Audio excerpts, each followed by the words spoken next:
నీ కృప తప్ప వేరొకటి లేదయా, నీ మనస్సులో నేనుంటే చాలయా.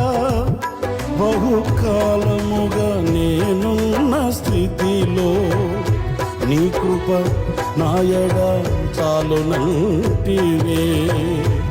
నీ అరచేతిలో నన్ను చెక్కుకుంటివి, నాకేమి కోదువా.